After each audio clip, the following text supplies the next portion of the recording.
والمؤمنين والمؤمنات الأحياء منهم والأموات برحمتك يا أرحم الراحمين. صلى الله على محمد وعلى آله وصحبه وسلم والحمد لله رب العالمين.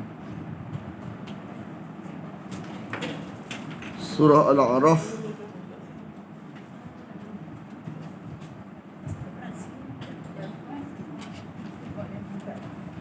ayat 100 ayat yang ke 74 muka surat 160. Ayat 74.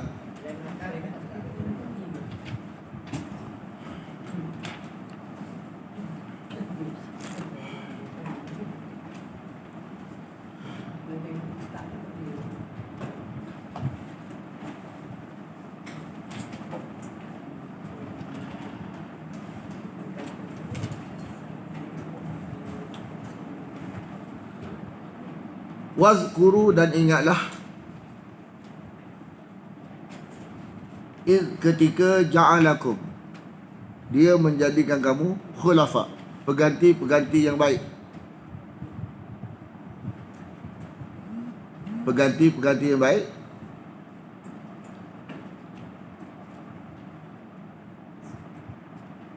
Min ba'di, dari sesudah Adin, dari sesudah binasanya kaum Ad. Jadi Ad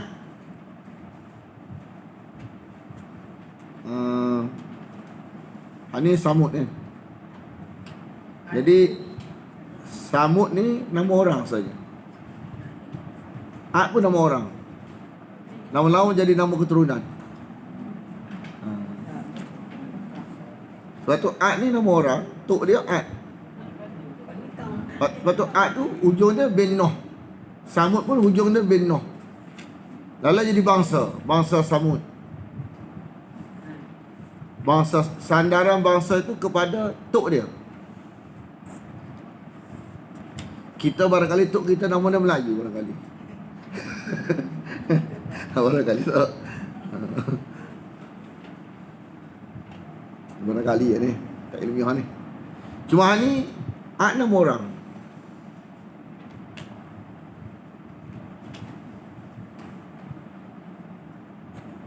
Wa bawwa'akum, dan dia menempatkan kamu.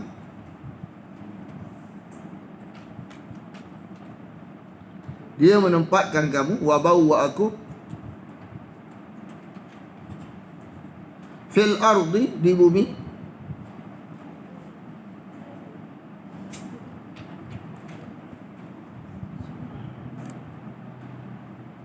Jadi kaum Ad, kelebihan dia boleh buat rumah dalam gunung, kan? Badan dia besar-besar. Badan jap. Tu kau betul soleh tu, Samud tu. Kaum Ad ni kelebihan dia badan besar. Tentang kelebihannya, badan dia je besar. Kaum Samud ni kelebihan dia boleh buat rumah dalam bangunan ataupun atas tanah datar. Ni kaum kelebihan Allah bagi kepada kaum Samud. Kaum Ad kelebihannya badan besar. Kaum Samud ni kelebihan dia boleh buat bangunan di atas tanah yang datar dan dalam gunung-gunung. Tattakhiduna, kamu menjadikan min suhuliha. Suhul apa dia? Tanah datar. Ini istilah jarada ni. Asalnya sahlun, mudah. Suhul jadi tanah datar. Mana asalnya sahlun. Barangkali lah.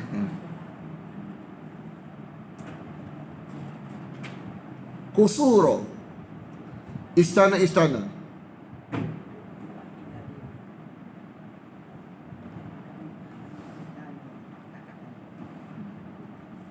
Ni pelik sikit. Kalau bahasa istana tu rumah comel lah. Istana standard, istana bagi dia tu istana lah kita Allah lah. Tapi kemampuan dia tu tidak ada kepada orang generasi akan datang, tak dapat boleh buat. Tak hebat. Tuhan tak bagi. Ha ni unik. Bahasa Melayu pahat. Bahasa Arab nahat. Mana serupa? Melayu pahat. Arab nun. Nahat. Nahat maknanya pahat. Ubah huruf sikit lah. Bahasa Arab nahat. Bahasa Melayu pahat. Biasa ada huruf P dengan huruf N kan. Watan hituna, kamu memahat al-jibal, gunung-gunung. Kalau jabal bukit, kalau jibal terjemah biasa dalam Quran gunung. Jabal bukit, jibal gunung.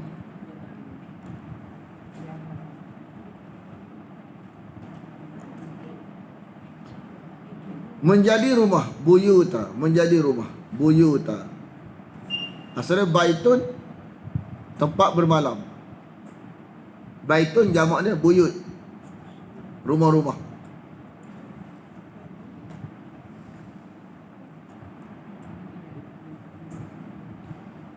Fazkuru, maka kamu ingatlah ala, nikmat-nikmat Allah, dan wala ta'saw, janganlah kamu melakukan kerosakan. Ta'saw ni khusus kepada keluar daripada rumah untuk buat kepunahan.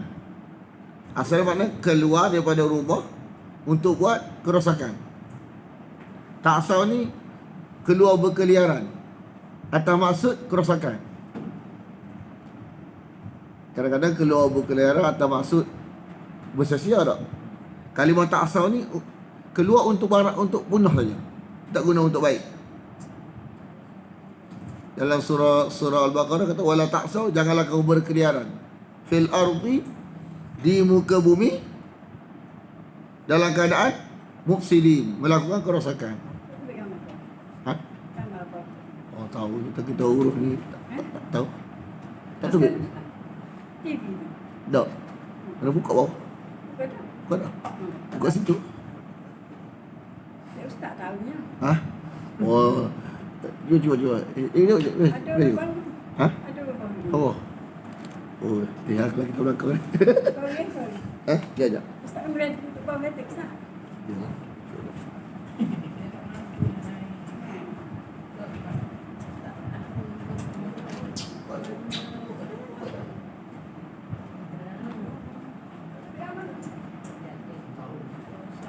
Ada orang main, orang dia jadi tas kemarin. Ada impact juga. Tak keluar. Tak kan.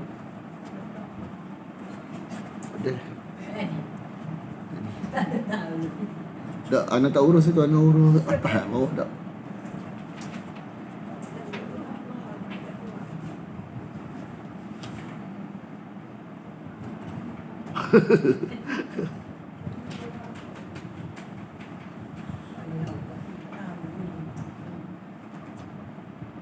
Kalau orang ada di bagi lagi.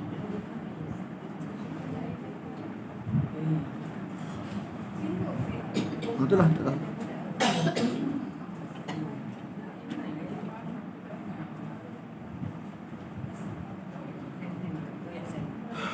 Tengok pakai ni, boleh ni. Pakai tu Facebook. Anda masuk dalam Facebook. Boleh. Saya ada skrin je.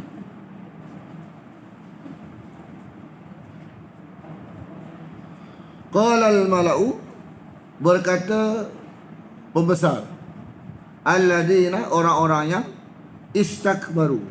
Ista ni merasa. Ista ada 3, sama ada merasa, minta atau sungguh. Istaghfara, minta ampun. Yastahi, tahu apa? Minta ke merasa? Merasa. Dia 3. Merasa, minta atau sungguh. Sungguh, serius. Kalau tidak ada makna minta, tidak ada makna rasa, biasanya penegasan.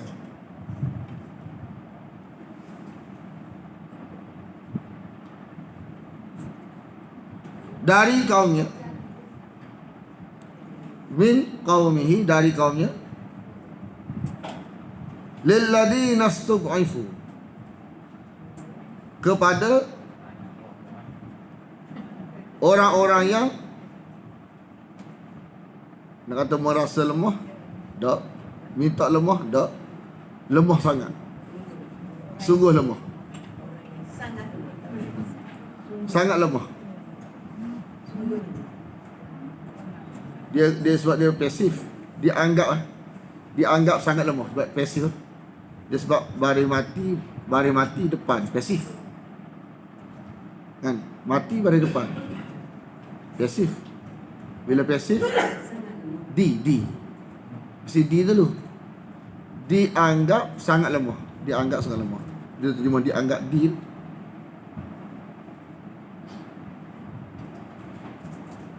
Jadi bila mati baris depan macam depan. Ustud'ifu. Bila mati baris depan macam depan. Kalau mati bukan depan macam bawah. Kan? Tapi kenapa ada setengah tempat tu baca bawah juga pada baris depan. Contoh surah Al-Ahqaf ayat 20, juzuk 26. Itu ni kita memang qabli hada. Kenapa? Tu tapi i kenapa? Kenapa tak u? Sebab asal dia tahu dari bawah. Depan tu bukan asal. Dia berubah jadi depan sebab waw. Jadi bila mati baris depan macam depan. Kecuali kalau bukan depan macam bawah. Tapi pada konteks tu kenapa baca bawah? Padahal mati baris depan. Itu bukan depan asal. Ta tu pada bawah asalnya. Asal dia ET. Asal dia ET. Bila ET tambah waw jadi berubah jadi baris depan. Bawah asalnya. Tu baca E tu.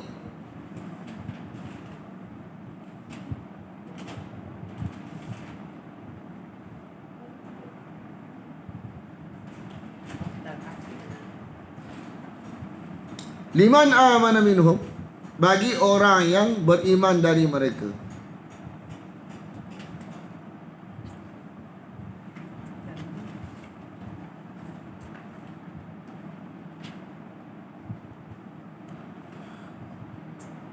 Dia kalau konteks istakbaru dengan ustud'ifu ni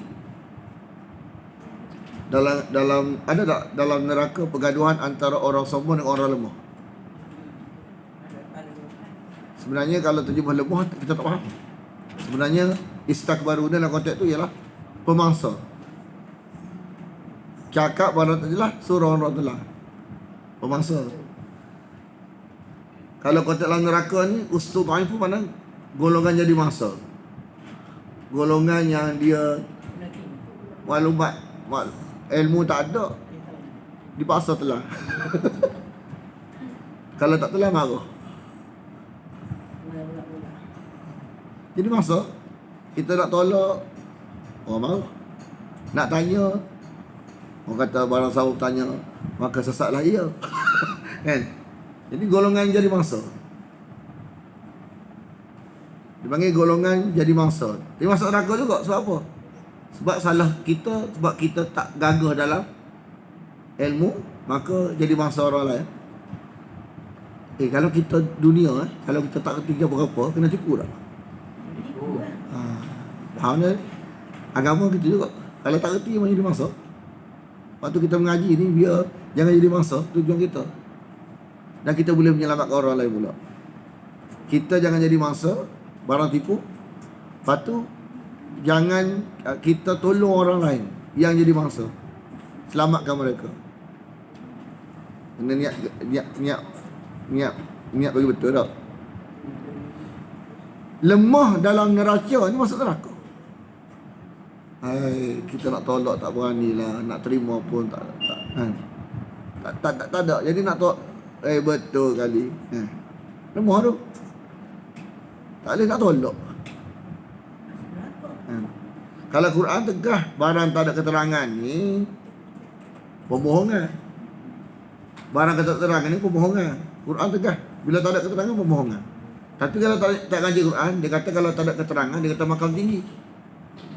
Ada tak? Tengok kita share waktu majlis Islam Kelantan ni dia jemput isu Batu Niah.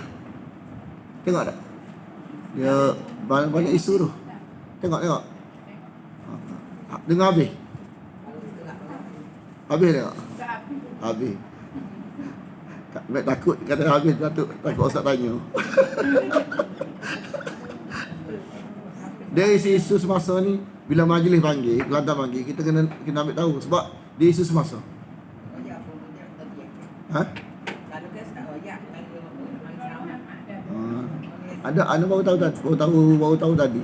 Anda pun share. Hak laki tu guru-guru semuka macam mamak sikit. Nak terus. Dia isu Nur Muhammad tadi lah ni. Dia isu lah ni dia kan isu apa tu dia bisyarah dia kan bisyarah dia kira tapi dia ni kira isu top Malaysia ni isu Nur Muhammad dia pegang ni. Orang tak wujud tak pegang. Mana dia orang kata orang buat kajian.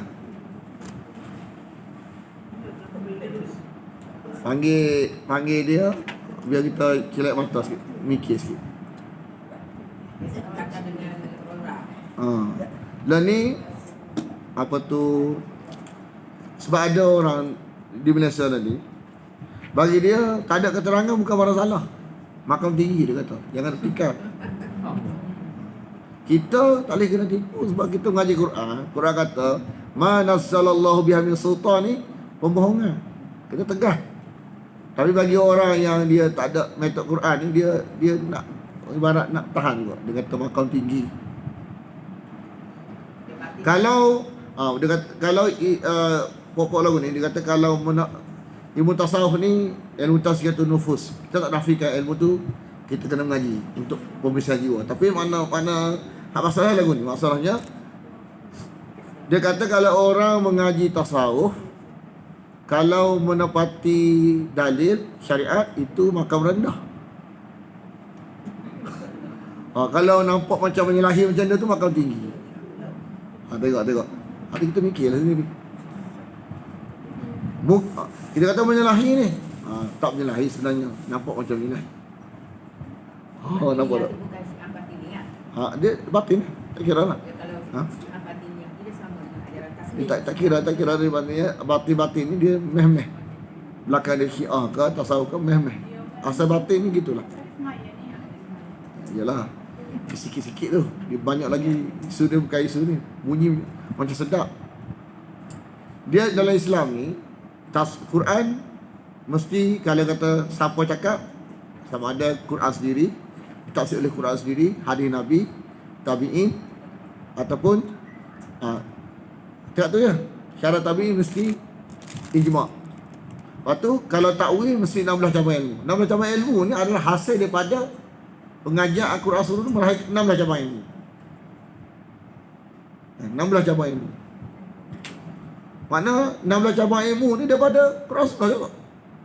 Mana jadi syarat untuk kita nak hurai makna lagu ni mesti hujah dia 16 cabang ilmu ni. Mana tinggi-tinggi ni kita faham tinggi sebab bersumber hasil daripada apa tu kesimpulan daripada Al-Quran Surah melahirkan 16 cabang ilmu ni. Nahu, saraf.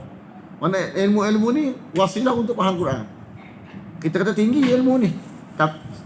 Dan tinggi ni sebab berdasarkan sandaran kepada Al-Quran dan Sunnah. Tinggi ilmu ni nak saraf, nahu, 16 cabang ilmu. Dalam tu ada 16. Balaghah. Syarat untuk menghurai Quran ni salah satu tu mesti menguasai 16 cabang ilmu ni. Jadi tinggi ni mu kata ke Allah kata?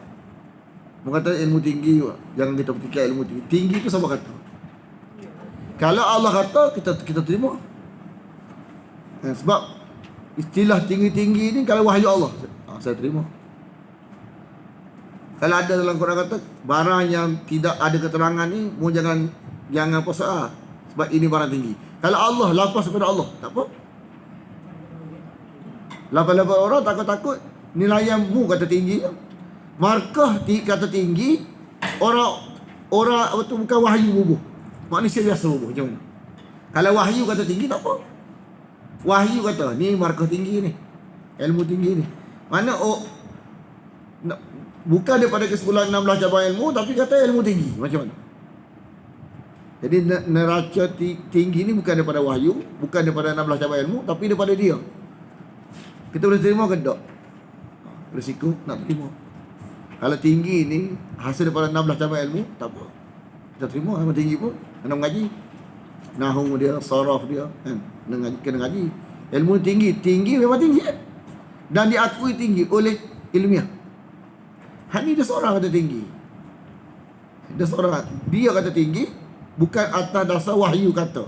Bukan dalam Quran kata setiap dakwaan kata tinggi ni mesti ada sandaran. Bukan kata tinggi dia atas sandaran apa. Memang jadi KO, orang tak boleh jawab, rumit.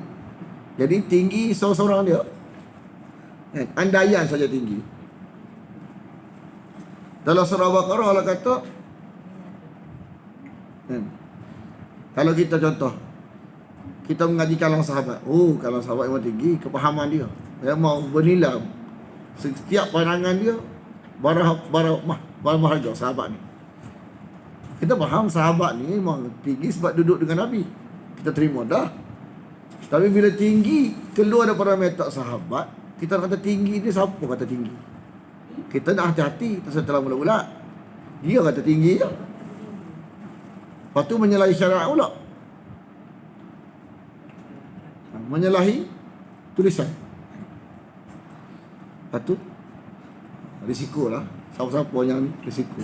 Maknanya kalau orang nak bila kita nak ajak orang ni zon risiko lah. Zon risiko. Dia tak tahu risiko tu. Kalau tahu dia tak sanggup.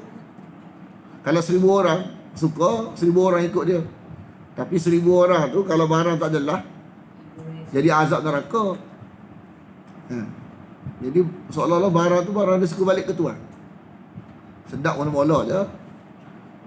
Jadi bila mati sesuk, kalau kita tengoklah azab neraka tu, jadi insaf kita, tak usahlah nak sebar barang tak jelas ni. Nak jelas saja. Hak ada tulisan. Sebab apa hak ada tulisan tak ada ni kita. Liman amana minhum, bagi orang yang dia beriman dari mereka. Ata'lamuna, apakah kamu tahu?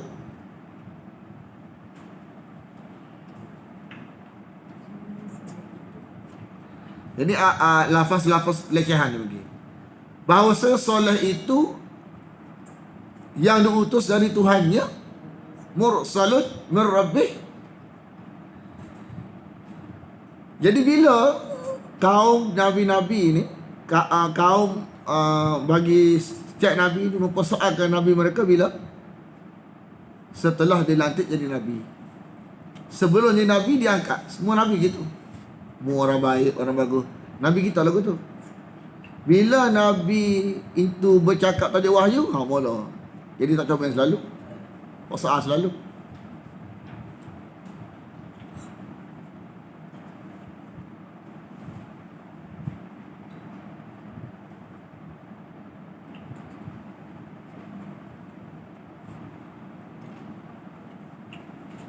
Tapi orang beriman berkata, orang beriman,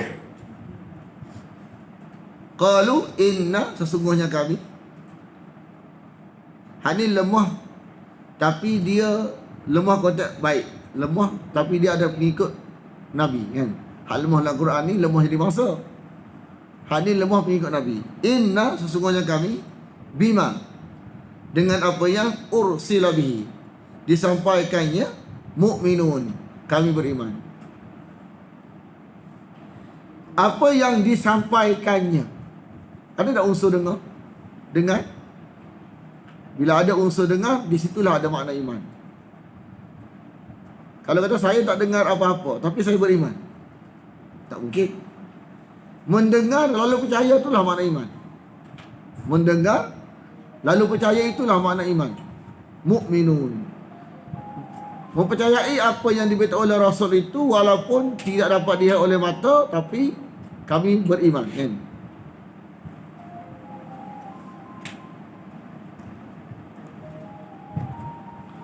Qala alladziina istakbaru, berkata orang-orang yang mereka menyombongkan diri, merasa sombong,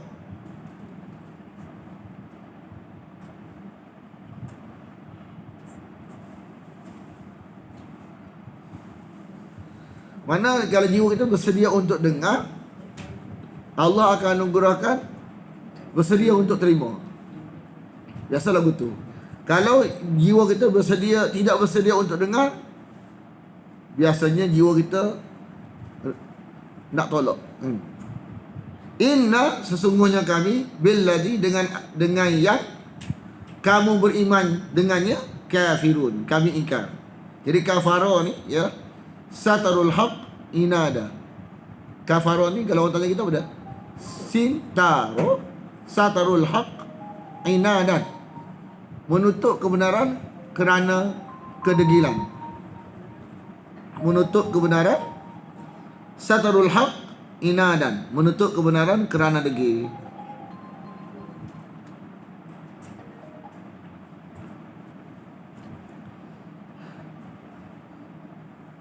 Dalam bahasa Arab, menyembelih zabaha kan.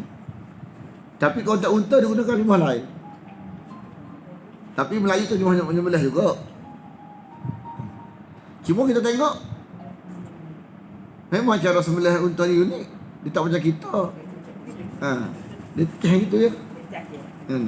Fa'aqarun naqah, lalu mereka pun menyembelih. Seorang je sembelihnya, tapi dah pilih satu orang, dia tolong buat kerja, mewakili semua orang, maka semua orang bertanggungjawab. Kalau kata semua sembelih, padahal seorang sembelihnya.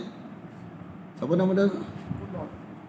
Dia ada Dr. Basit, dia buat tafsir dengan dia. Dia ada bin lagi silap. Kodar biar apa nak tak ingat. Ada modal Facebook ni. Siap bin lagi.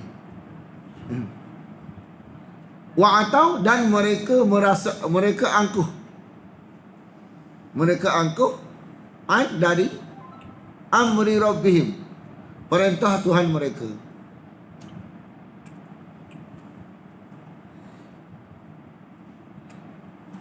Dia kesalahan sama dengan iblis kat mana? Kesalahan apa tu, umat Nabi Saleh ni sama dengan kesalahan iblis kat mana? Dia tengok kesalahan keadaan. Dia tengok keadaan yang ikut Nabi Saleh ni lemah belaka. Dia ni orang bangsawan, orang yang berharta. Jadi dia tengok orang yang ikut Nabi Saleh ni lekeh kan. Jadi dia jadi macam ujian keadaan bagi dia. Dia rasa malu nak duduk sekali dengan orang-orang lemah, tak beriman. Waktu waqalu, mereka berkata, dia campur-campur lah. Kadang-kadang ada ujian keadaan, kadang-kadang kerana kedegilan, kadang-kadang kerana ada kepahaman lain. Banyaklah. Ya Saleh, wahai Saleh, iktina, kamu datangkanlah. Semua orang punah, dia anggap seseorang tu ada misi luar biasa. Siapa yang menganggap seorang tu ada misi luar biasa, dia punah. Maknanya bila dia kata seorang yang istimewa mesti ada misi luar biasa. Kalau betul Nabi ini semua mesti ada misi luar biasa. Betul ke tak? Cuba tengok orang, dia tumpang luar biasa kat bomo ni. Dia faham apa? Dia faham tu orang tu ada misi luar biasa, pergi. Orang punah lagu tu. Dia kata apa tu, Nabi apa lagu ni tak ada misi. Tak tahu misi luar biasa. Jadi bagi dia orang Tuhan mesti ada, Allah anugerahkan misi luar biasa. Dia boleh keluar bila-bila bahasa, mukjizat. Memang Nabi mengeluarkan mukjizat, tapi misi tak ada kat dia. Remote tu tak ada kat dia. Kan? Dia panggil mukjizatun muqtarahah. Mukjizat yang dicadangkan. Sebenarnya misi yang luar biasa kepada hak golongan yang sesat pun tak ada juga, tapi Allah buat macam ada, itu istidraj, perangkap. Bima ta'iduna, dengan apa yang kamu ancamkan kepada kami atau janjikan kepada kami, jika kamu adalah in kunta minal mursalin, jika adalah kamu sebahagian daripada orang-orang yang diutuskan. Unta betina memiliki hari untuk minum air sumur, dan mereka kaum Samud pun sama memiliki hari untuk mengambil air sumur. Kemudian lama kelamaan mereka pun bosan dan menyembelih unta tersebut. Ini. Ada yang mengatakan bahawa yang menyembelihnya adalah Qudar bin Salif atas perintah mereka. Gangster zaman tu, gangster. Dia seorang beraja, orang tahu ni.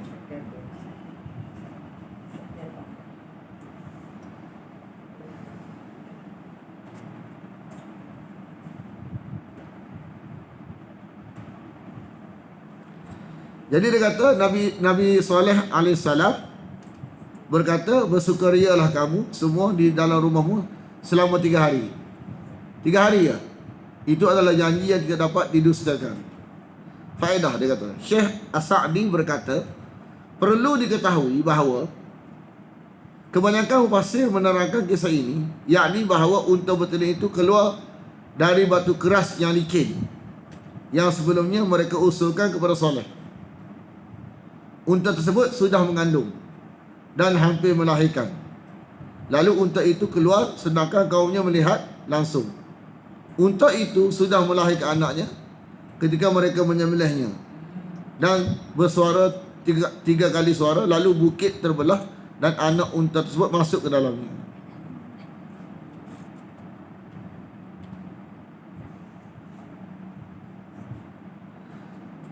Nabi Saleh berkata kepada mereka, tanda turunnya azab kepada kamu adalah pada hari pertama dari ketiga hari itu adalah muka kamu menjadi kuning.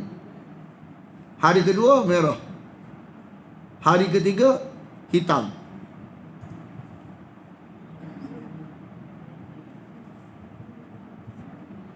Kata Israeliat ni. Tak boleh tak. Orang Israel tidak layak dimungkir dalam menafsir Quran.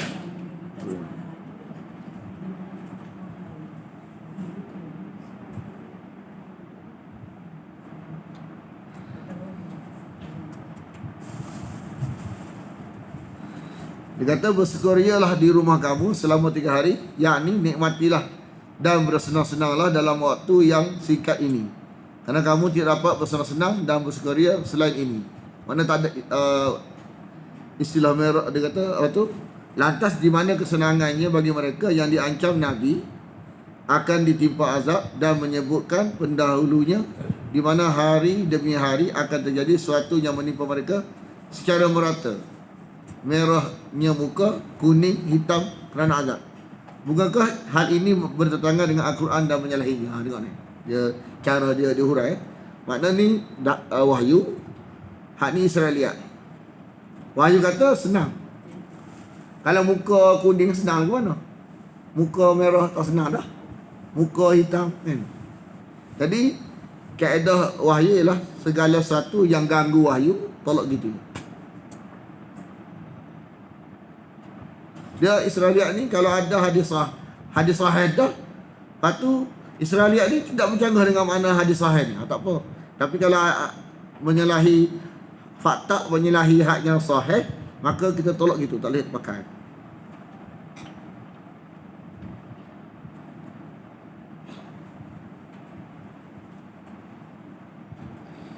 Ayat 78, lalu menimpa mereka fa'akhadathum ar-rajfah, gempa. Dia gempa bersama jeritan. Gempa, lepas tu jeritan sekali, goncangan jeritan. Fa'asbahu, maka jadilah mereka fi darihim, di dalam rumah mereka, jasimin, mayat yang bergelimpangan.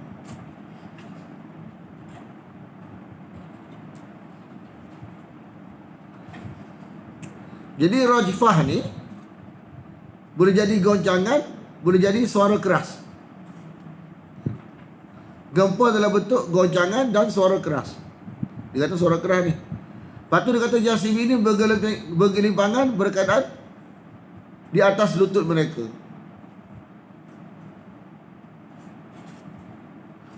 wa tawalla anhum. Maka dia, yakni Nabi Saleh berpaling dari mereka. Wa qala,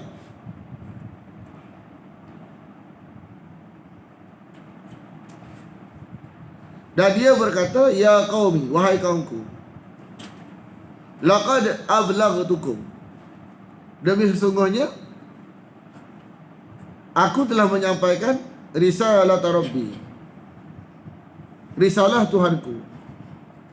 Aku telah menyampaikan risalah Tuhanku. Mana kita tanggungjawab baca sebagaimana adanya, lepas tu bagi nasihat. Lepas tu bukan tanggungjawab kita dah. Orang terima alhamdulillah, tak terima tak apa. Sekadar gitu kita. Kata-kata tak boleh, ejek-ngejek tak boleh. Hanya sekadar sampai sebagaimana adanya, lepas tu bagi nasihat. Kalau ikut, alhamdulillah. Kalau tak ikut, nak macam mana? Gitu. Walakin la tuhibbuna an-nasihin. Tetapi kamu ni jenis tak suka bagi nasihat, tak suka terima nasihat, kan? Tak suka kepada orang yang pemberi nasihat, tak suka kepada pemberi nasihat.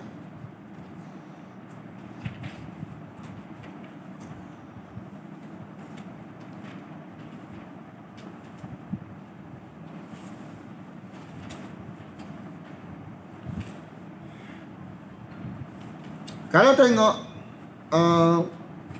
kaum Nabi Lot, jenayah yang dilakukan pada gay, kan? Sama jenis. Syuaib, perniagaan, ganggu orang di perjalanan. Dia panggil apa lah ni? Perompok, kan? Perompok, kan? Dia ganggu orang dalam perjalanan, Tapi dalam cerita dua ni, yang jadi confuse ialah dia tak sebut akidah, dia sebut jenis apa tu, jenayah lawan jenisnya. Tapi dalam dakwah kita tahu sebenarnya akidah syirik juga. Akidah syirik juga. Kan? Nabi Lut pun akidah syirik. Nabi Syuaib pun akidah syirik juga. Tapi dia sentuh isu. Nabi Lut ni hanya sentuh isu apa? Isu sama jenis. Nabi Syuaib sentuh isu nipu dalam perniagaan. Nipu dalam perniagaan. Tapi mereka ni akidah mereka serupa, iaitu syirik. Walut dan Nabi Lut. Siapa Nabi Lut ni?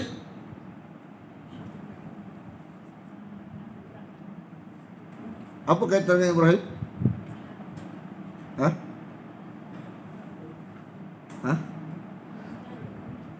Ya, anak saudara. Lagi-lagi sekadar anak saudara je. Dalam surah juz 20, fa'amana lahu Lutun, maka beriman kepadanya Lut. Mana Ibrahim ni masa dekat Iraq, dekat negara Namrud, yang beriman dia seorang. Hak kena bakar hidup tu, kan? Seorang yang beriman, Nabi Lut. Lepas tu dia meninggalkan Iraq, dia pergi ke Palestin. Dia pergi ke Palestin. Anak saudara dia yang beriman dengan dia ni pergi ke Sodom. Jadi asal dia Lot ni kaum apa tu, umat Nabi Ibrahim asal. Anak saudara dia dan umat dia. Waktu Nabi Ibrahim berdakwah di Iraq, negara Namrud.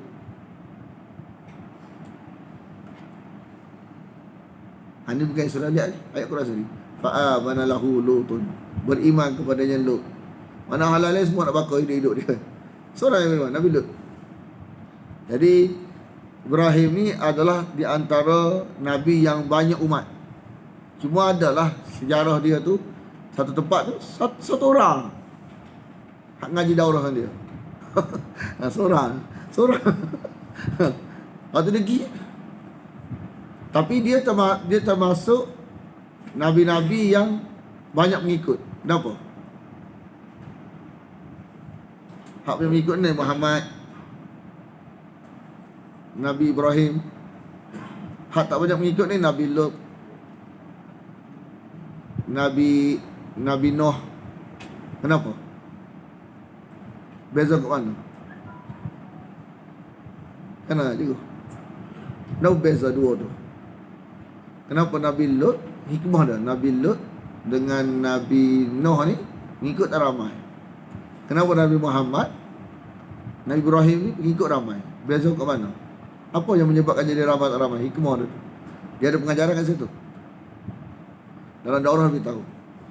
Apabila seorang Nabi itu disokong oleh isterinya, ngikut dia ramai. Sebab orang nampak, jadi nampak makna perjuangan tu.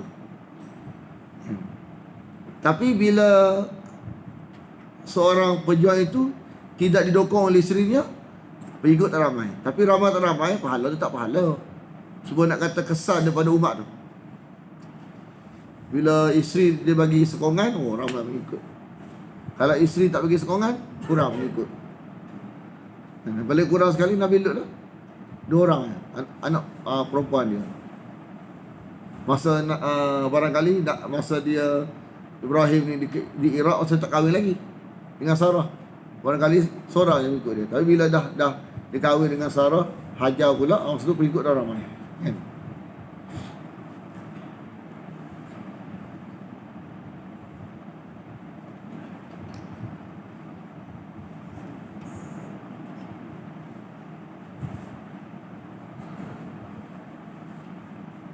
Ketika dia berkata, qala liqaumihi, dia berkata kepada kaumnya, atatuna al-fahisha, apakah kamu melakukan perbuatan keji? Apa keji?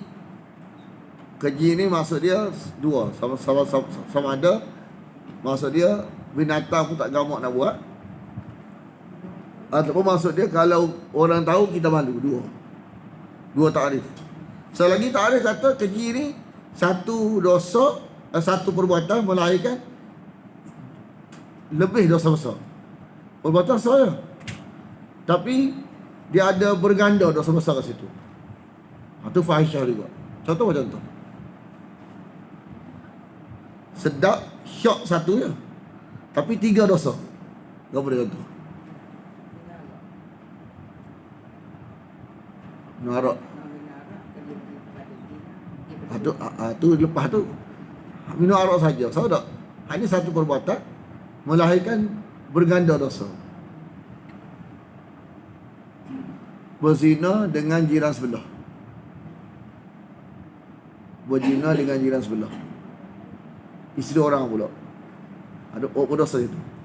Berzina satu hal, jiran sebelah satu hal. Jiran ni patutnya kita kena jaga jiran, hak jiran kita pula. Lepas tu bini orang pula 3 kan. Mana salah satu ulama bagi takrif makna fahisyah tu lagu tu, makna satu dosa, satu perbuatan, kat situ ada berganda dosa besar. Satu lagi, binatang pun tak tergamak nak buat. Selagi ada bagi takrif, kalau orang tahu kita malu. Dosanya ada je tak malu. Jenis kita pula bagi sehur tak. Ada setengah ni, oh malu kita. Orang tahu malu.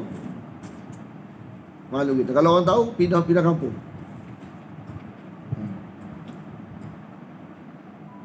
Tapi kalau tarikh lagu tu, haknya kadang-kadang ada kena tarikh ni, kadang-kadang ada kena tarikh ni. Hak yang telanjang bawah tu, dia malu. Tak pula tak. Tapi kalau dia mengaji, oh malu aku. Apa tak patut telanjang tak. Cuma dalam konteks dia antara mungkin 3 tu mungkin. Yang belum kan. Ma tu yang belum, sabaqa, mendahului. Jadi musabaqah ni dia saling nak mendahului. Tak? Musabaqah ni saling nak dulu. Jadi sabaqah mendahului. Kamu dengannya. Makna sejarah manusia bangsa pertama, kaum pertama yang mengerjakan sama jenis ni adalah kaum Nabi Lut. Di negara mana? Sodom. Itulah jadi Sodomis. Asal pada nama negara.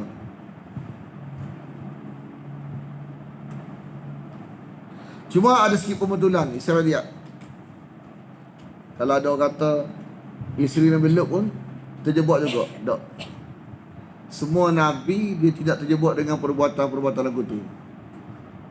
Semua Nabi walaupun dia ni kan tidak ibarat Islamnya munafik, makna dia ni apa tu, kita tahu hakikat dia bukan, dia tak beriman kan. Tapi kenapa dia berkahwin dengan Nabi? Nabi tahu dia tak beriman ni setelah Allah lahirkan. Dia tak tahu hakikat iman dia. Sampai Allah lahirkan baru tahu, oh tak beriman isteri aku.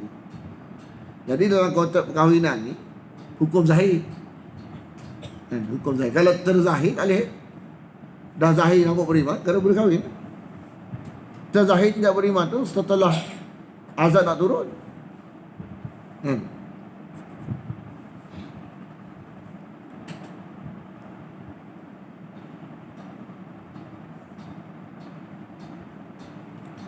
Min ahadin minal alamin, dari seorang pun dari sekalian alam. Innakum, sesungguhnya kamu, la ta'tunar rijal, benar-benar mendatangi lelaki.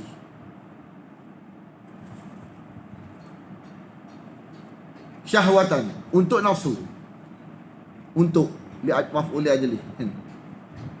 Min duni nisa, bukan perempuan. Bahkan antum, kamu, kaum musrifun, yang melampaui batas. Batas tu mana? Ada yang halal, cari yang haram. Ada yang fitrah, cari yang melanggar fitrah.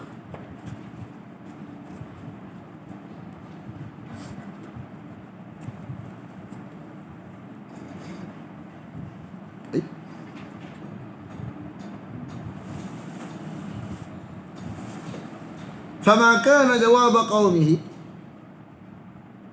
tidaklah jawapan kaumnya, illa, melainkan mereka berkata, akhrijuhum, keluarkanlah mereka, usirlah mereka dari kampung halaman kamu, min qaryatikum. Jadi kadang-kadang orang yang beri nasihat ni dituduh belagak suci. Siapa yang kata belagak suci ni? Kau Nabi Lut. Kalau bahasa Indonesia suci, belagak suci. Innahum unasun yatatahharun, sesungguhnya mereka adalah manusia-manusia yang belagak suci. Belagak suci. Dia katakan siapa ni? Dia katakan Nabi Lut. Sesungguhnya mereka ini adalah kaum yang belagak suci. Maksudnya menganggap dirinya suci. Belagak suci. Bahasa kita belagak suci tak? Orang bagi nasihat. Belagak soleh tu. Belagak soleh. Belagak suci. Dia ada ustaz lah pula. Ada tu. Dia ada ustaz lah pula. Yang baru gaji daurah. Ada. Kata-kata lagu tu ni kata-kata yang diajar oleh syaitan.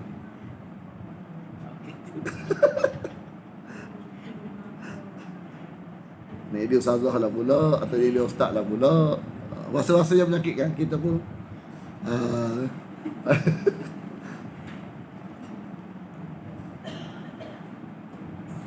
Jadi perkataan-perkataan lagu tu adalah ajaran syaitan kepada orang-orang yang menjadikan syaitan sebagai penasihat dia. Kawan nak selamatkan dia. Dia kata belagak suci. Fa'anjainahu, lalu kami menyelamatkannya, wa ahlahu, dan keluarganya. Keluarganya dua orang ni, anak dua orang ni.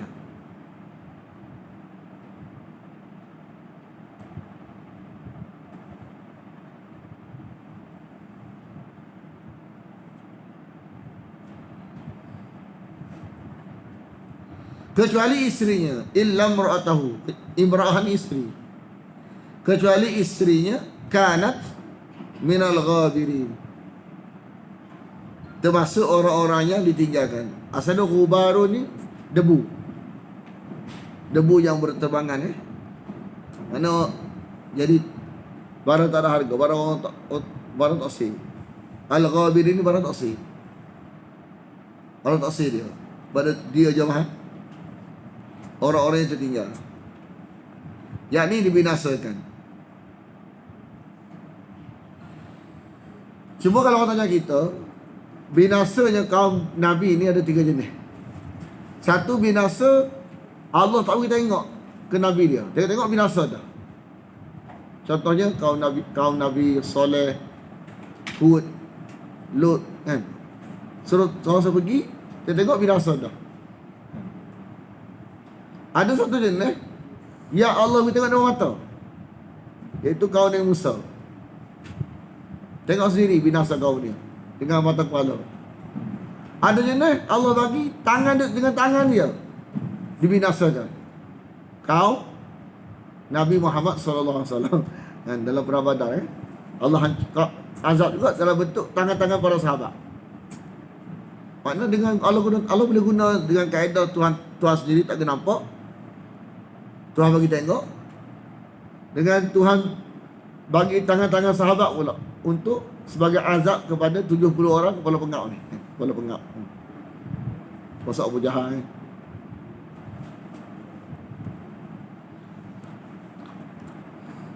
Dalam bahasa Arab, kalimah matarun merujuk kepada hujan azab.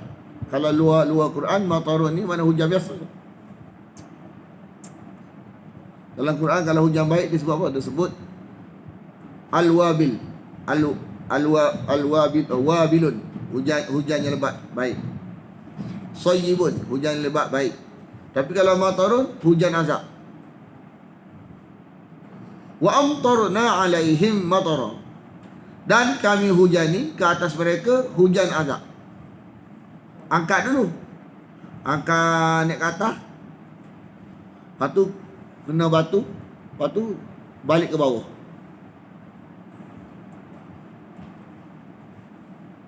Fanzur, maka perhatikanlah bagaimana akibat orang yang mendustakan, akibat penjenayah, pendosa.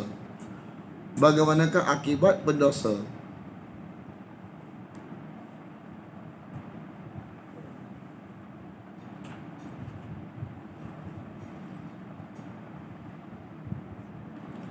Hani Komadia pula.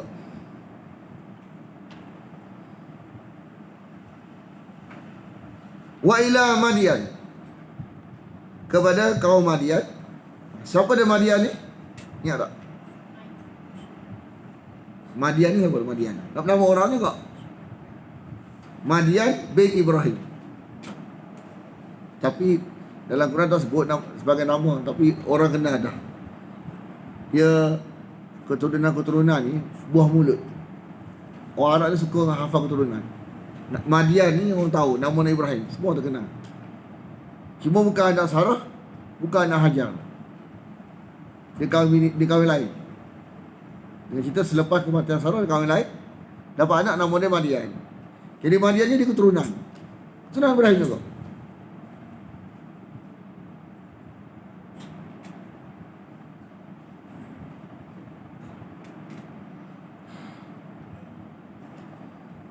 Jadi betul tak semua Nabi selepas Ibrahim bin Ibrahim ujung dia semua. Saudara mereka Shu'aib. Qala, dia berkata, ya qaumi a'budullah, wahai kaumku sembahlah Allah, ma lakum min ilahin ghairuh, tidak ada bagi kamu sebarang ilah selainnya. Maknanya Allah saja sebagai ilah. Allah saja sebagai ilah.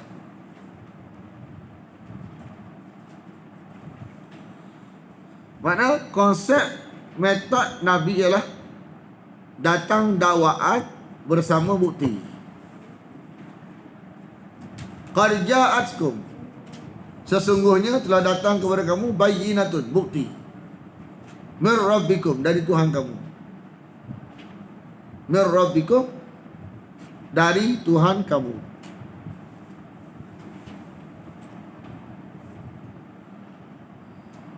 Lepas tu fa'aufu, Maka sempurnakanlah al-kaila. Apa dia? Takaran. Sempurnakanlah takaran. Takaran ni sukatan, ya, sukatan. Wal mizan, dan timbangan.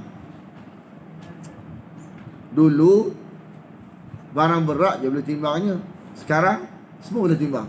Semua boleh timbang lah ni, tak? Semua boleh timbang lah ni.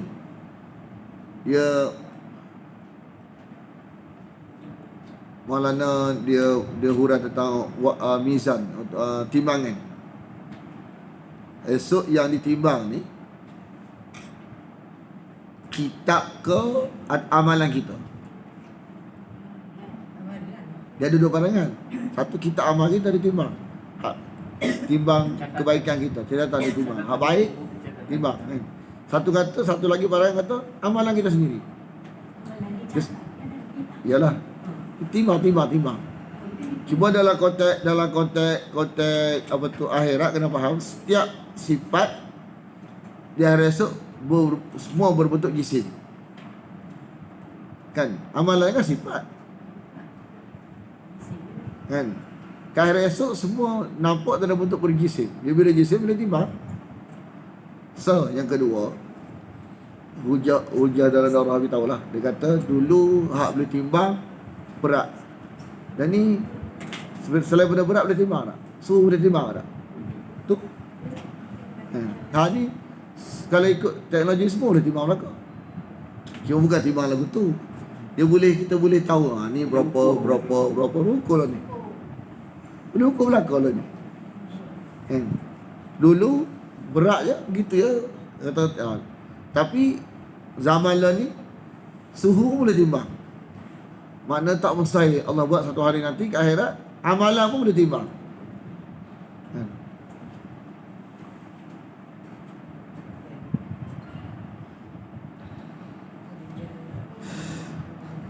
Wala tabkhasu, janganlah kamu mengurangi annas kepada manusia asya'hum, segala hak mereka. Segala hak mereka.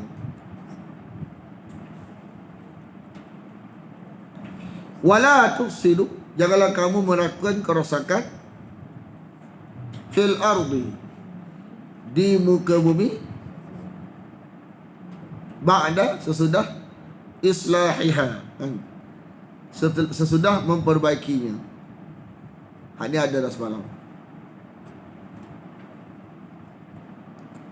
Zalikum, yang demikian itu khairul lakum, lebih baik bagi kamu, jika kuntum, adalah kamu mukminin, orang-orang yang beriman.